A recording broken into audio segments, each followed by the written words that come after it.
Selama ini, arsitektur perdamaian dunia dikendalikan lewat PBB, sementara keamanan dijaga oleh aliansi pertahanan. Tapi kini muncul jalur baru, di luar keduanya. Jalur inilah yang kemudian dipilih oleh Indonesia untuk bergabung ke Board of Peace, atau Dewan Perdamaian, sebuah struktur internasional baru yang diinisiasi Donald Trump. Menariknya, banyak negara besar justru menjaga jarak. Eropa ragu, dan China sudah menegaskan tidak tertarik. Dewan Perdamaian ini dirancang sebagai wadah baru untuk menentukan siapa yang mengatur konflik dan siapa yang memberi legitimasi, di luar mekanisme dunia yang selama ini kita kenal.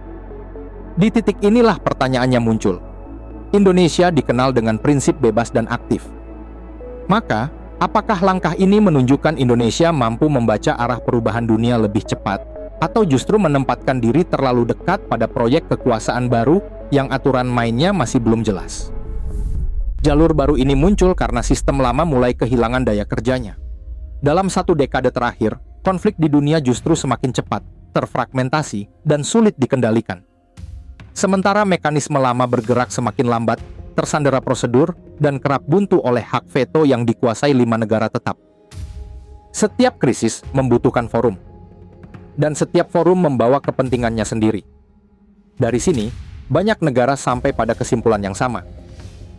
Persoalannya bukan pada niat baik, melainkan kecepatan pengambilan keputusan dan siapa yang memegang kendali. Jika di sistem lama kendali tersebar melalui hak veto 5 negara tetap, maka di forum baru ini, kendali justru terkonsentrasi.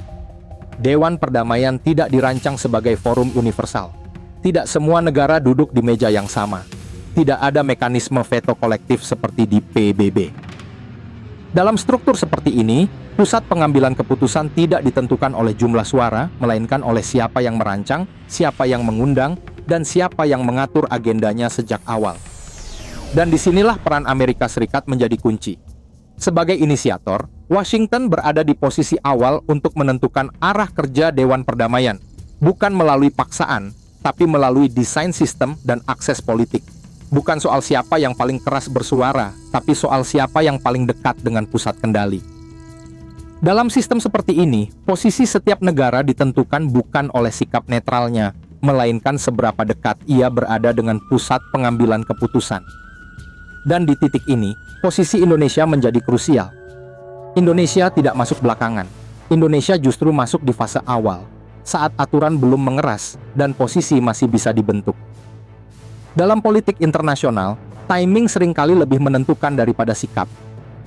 Negara yang masuk terlalu cepat tentu berisiko, namun negara yang masuk terlalu lambat kehilangan pengaruh. Bagi negara menengah seperti Indonesia, ruang manuver muncul di fase transisi.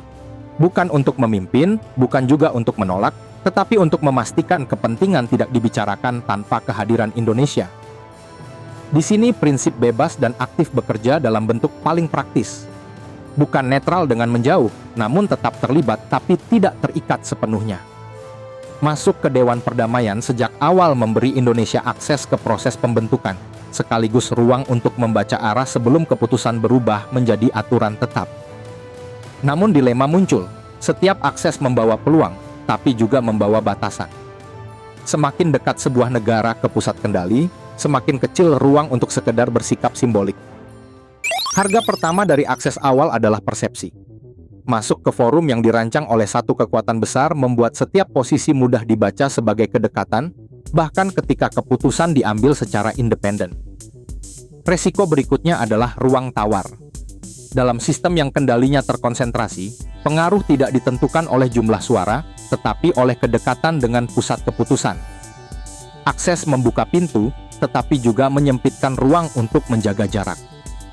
Ada pula resiko ketergantungan proses. Ketika sebuah organisasi menjadi jalur utama, keluar dari jalur itu tidak selalu mudah, terutama ketika legitimasi bersama mulai dibangun.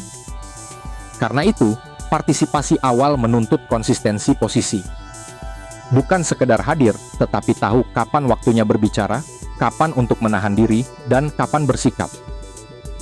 Di titik ini, bebas dan aktif bukan lagi slogan, tapi berubah menjadi keputusan strategis.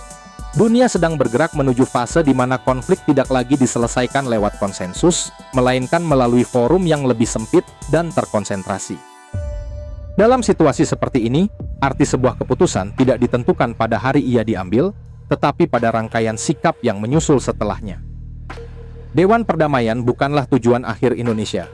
Ia hanyalah satu titik di tengah proses panjang, di mana makna sesungguhnya baru akan terlihat ketika tekanan mulai muncul dan kepentingan mulai saling bertabrakan. Menurut kalian, apakah keterlibatan awal Indonesia di Dewan Perdamaian versi Trump memberi pengaruh nyata, atau justru menambah resiko di tengah pergeseran tatanan dunia?